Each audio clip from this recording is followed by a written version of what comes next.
Okay, good morning, everybody. Keith Stevens with CenterPoint Energy. I'm the Chief Communications Officer. We are outside at our Greens Point Service Center today. We have a couple of updates for you. We normally do this at 5 o'clock, but we wanted to have a discussion with you since the weather came through this morning, give you an update about what's been going on. Really important to note a couple of things. We have 2.9 million electric customers here in the greater Houston area across 12 counties. Over 99% of our customers experienced no issues during this storm. And so we're very pleased with how the system operated. We're glad because we get up every day thinking about our customers, wanting to make sure that electricity is flowing to them so they can go about living their daily lives.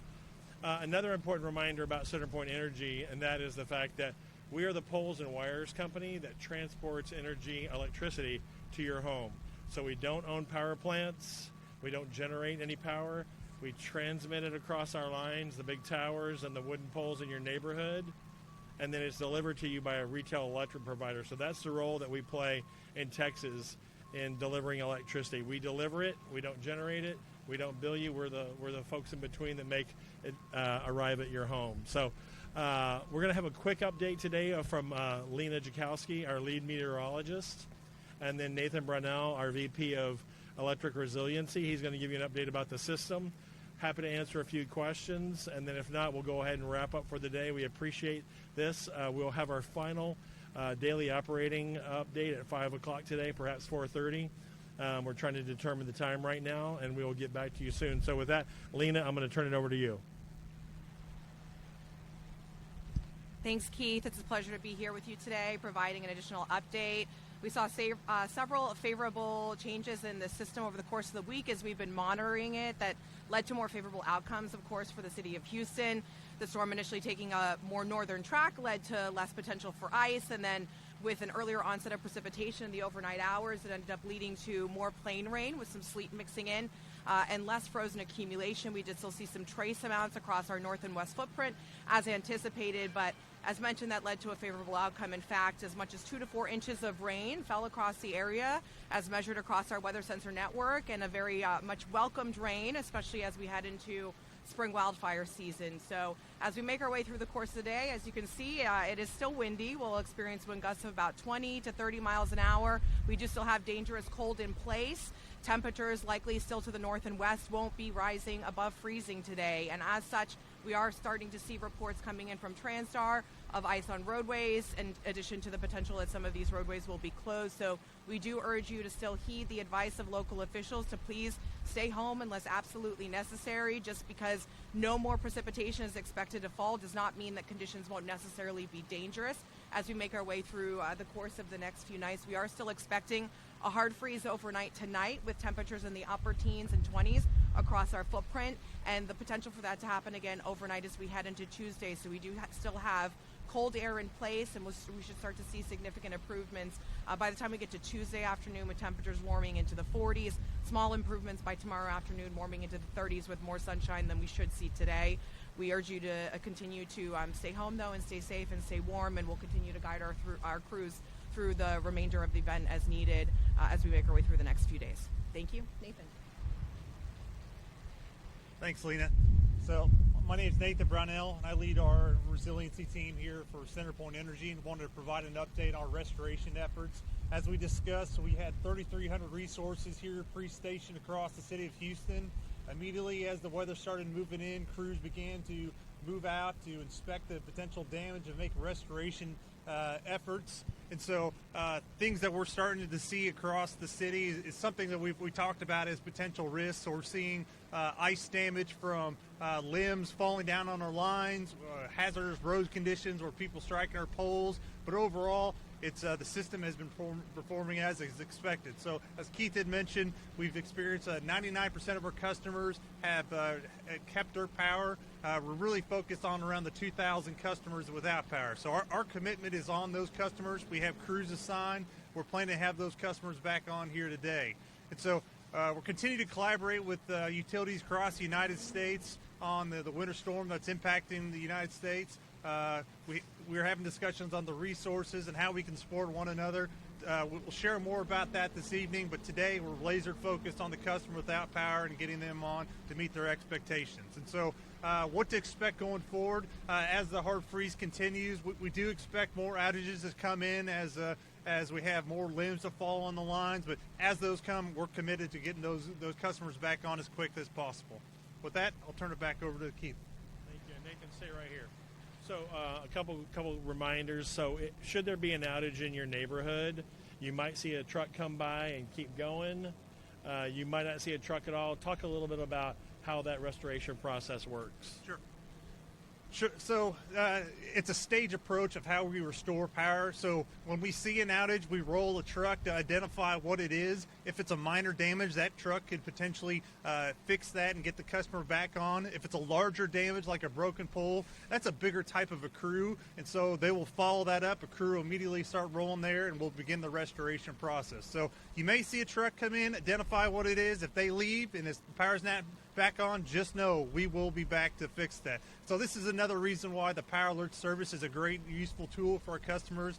It allows them to get personalized information on their outage of estimated resource or estimated restoration time, and it keeps customers informed on our progress.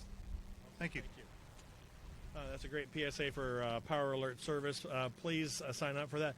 Customers can go to our outage tracker, which is centerpointenergy.com/outage tracker. As Nathan said, right now about 2,000 people, businesses, homes are experiencing outages right now. We have crews dispatched all across the city responding to those, and we are evaluating our resource needs. We do know that there's people outside of the greater Houston area. We know Dallas got hit a little bit harder, East Texas, as well as points to the east going toward the East Coast. So we'll be evaluating that, and we'll have some more information on that today at 5 o'clock when we have our final update for this storm system. So thank you.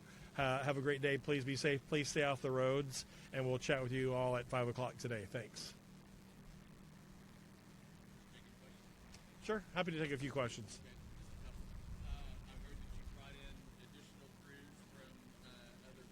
Sure.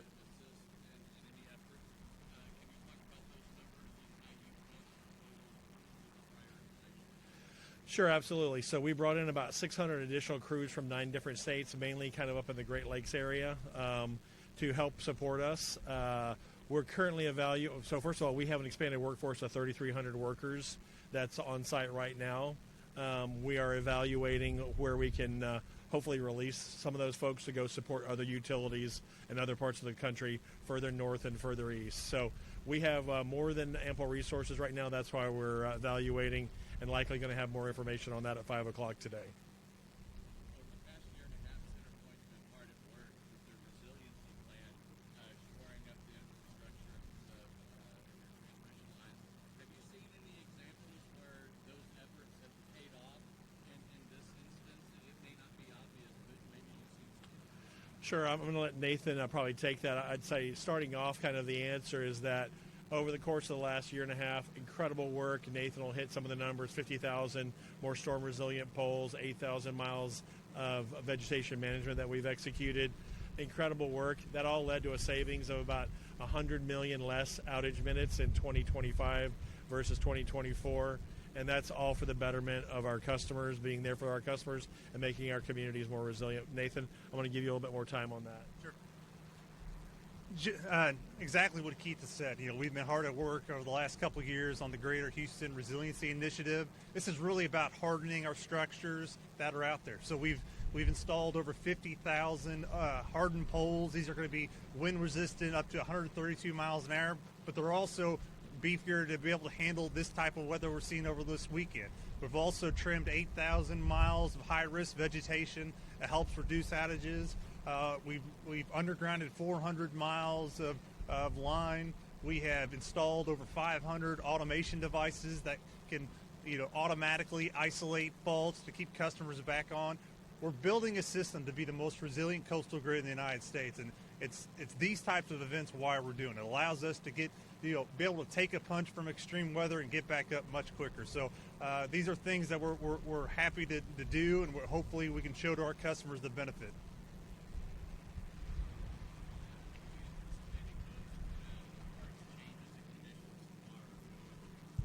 I'm going to bring our lead meteorologist up to talk about that. Thank you for the question. As mentioned, from this point forward, we're not anticipating any additional precipitation, so nothing else is falling from the sky. But as you can see around the parking lot, there are still wet surfaces. For the time being, 59, 69 is pretty much a demarcation line. We're already seeing temperatures falling into the upper 20s north and west of there. And so even though the precipitation didn't initially fall as frozen, that doesn't mean that it's not either going to freeze or refreeze.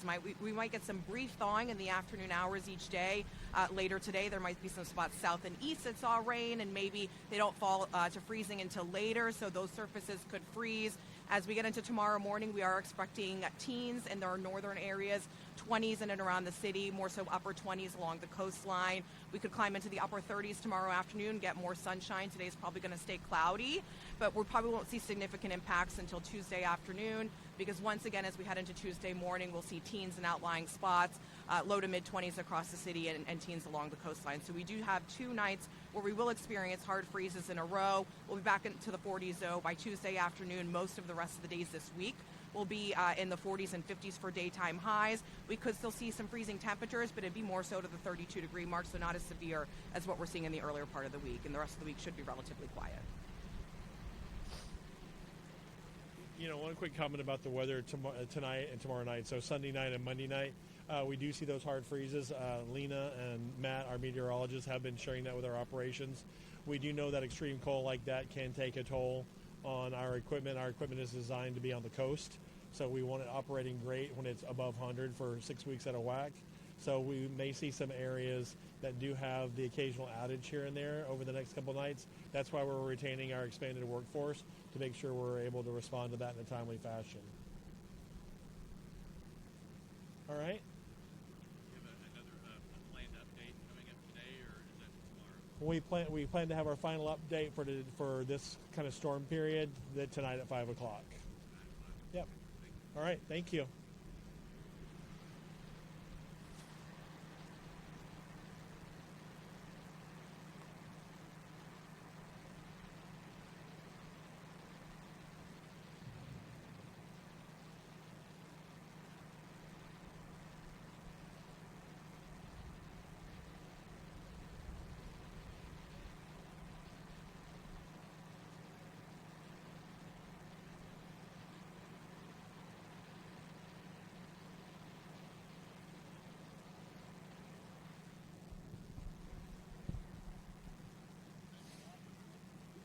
No, that's fine. No worries.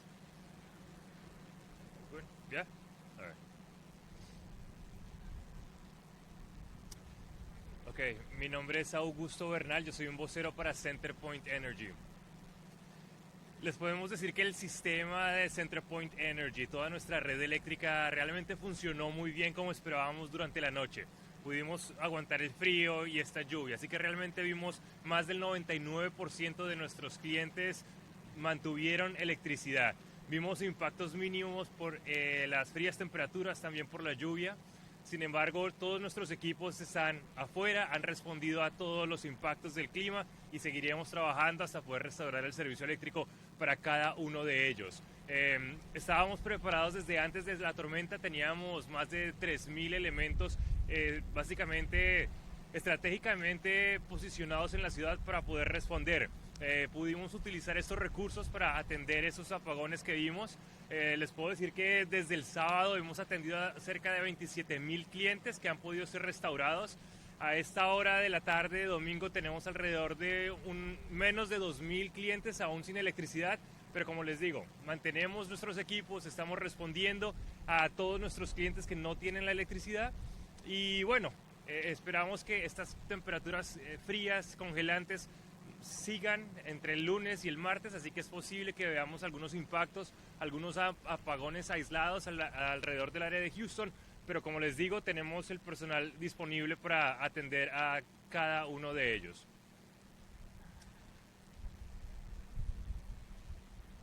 I'm just thinking what else.